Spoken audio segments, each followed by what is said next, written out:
Yo, bonjour à tous, j'espère que vous allez bien, en tout cas moi ça va super, donc on se retrouve pour un nouvel unboxing de chez Edouard ON48 en édition week-end d'un Focke-Wulf 190 D9 Dora, qui était d'ailleurs l'un des meilleurs avions côté allemand de la Seconde Guerre mondiale, faut quand même le signaler. Donc ces boîtes classiques comme Edouard fait du coup avec justement là les 4 que nous verrons un peu plus en détail dans le livret d'instruction. Bon, on va commencer par du coup la planche de décalque qui est propre avec les différentes brelages du coup qui sont en décalcomanie et pas en photo découpe. Du coup, on va attaquer par la partie transparente. Bon, partie transparente classique, comme on peut le voir.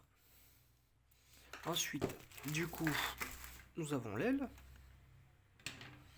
Alors, niveau qualité, c'est un peu moins bien, je trouve, que par rapport au Speed. Donc, je pense que c'est un kit qui est beaucoup plus ancien déjà de base. Donc, du coup, il y a niveau. Bon, on a certes des rivets, mais c'est pas le niveau que le Spitfire a, clairement. Donc, ça a une belle différence quand même, il faut quand même le reconnaître, entre avec tout ça. Du coup, on continue. Donc là, c'est la plus grosse scrap du kit qui contient justement les roues qui sont plutôt propres comparé à celles du Speed. Les trains, pareil, il n'y a rien à dire. Sur de contrôle, le cockpit, les trappes de train, une partie du puits d'atterrissage, du puits de train, pardon. Là, du coup, ça, c'est du coup tout ce qui est partie cockpit, différentes parties de l'avion, hein. Donc là, c'est les consoles latérales, les bombes et encore des trappes. Réservoir de carburant largable. Ensuite, on continue avec tout ce qui est du coup, ça c'est la partie qui est la partie visible en gros du moteur arrière. Donc c'est qui a au niveau du train d'atterrissage. Donc c'est justement toute cette partie qui est plutôt propre. Il y a pas, il y a la tuyauterie, c'est déjà ça. Donc ça c'est quand même plutôt cool. Qui se voit vraiment pas mal honnêtement quand l'avion est quand même au sol. On voit bien effectivement qu'il y a cette partie qui est vachement visible. Ensuite on continue. Donc là pareil, différentes pièces. Il y a le manche qui est très propre, quelques autres parties du train d'atterrissage, enfin des puits de train, pardon.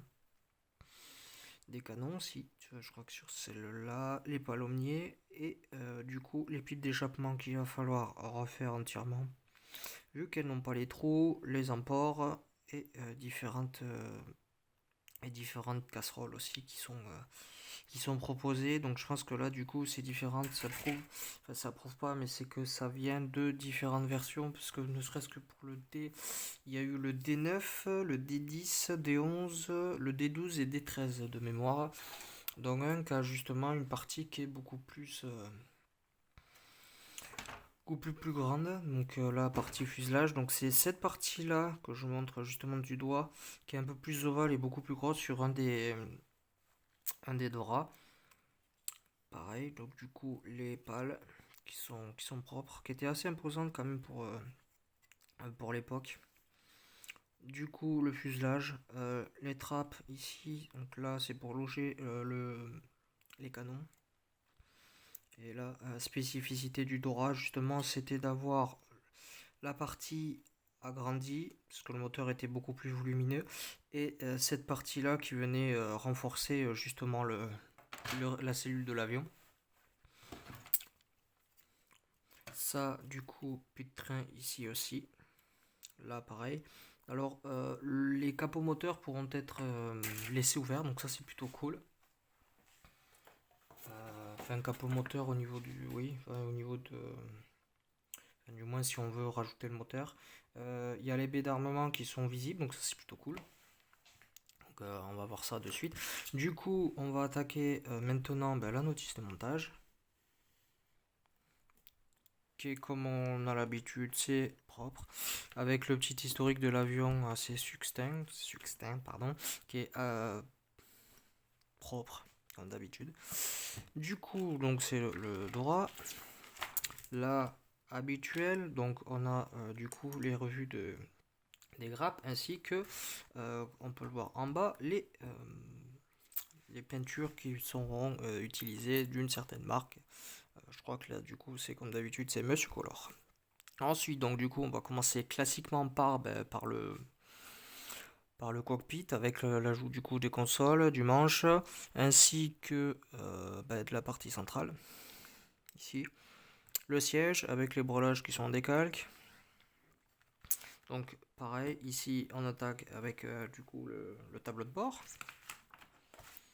Ensuite, donc là c'est la partie que je vais moi personnellement laisser visible, qui est justement les baies d'armement des canons.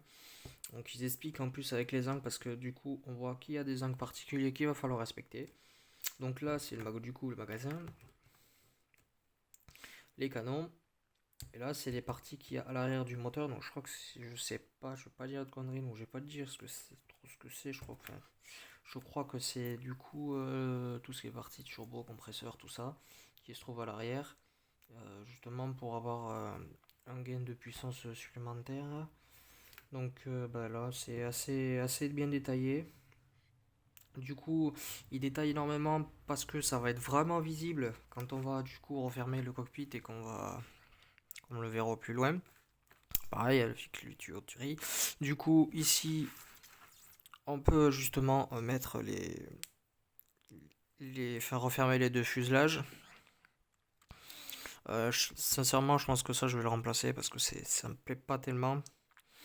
Ensuite, du coup, pareil, du coup d'armement qui est aussi visible avec le canon et qui pourra d'ailleurs être laissé ouvert. Donc ça, c'est plutôt cool. Du coup, on attaque avec le train, enfin du moins les puits de train qui sont ma foi correctes. Pareil, l'autre sortie du canon, enfin du coup la suite.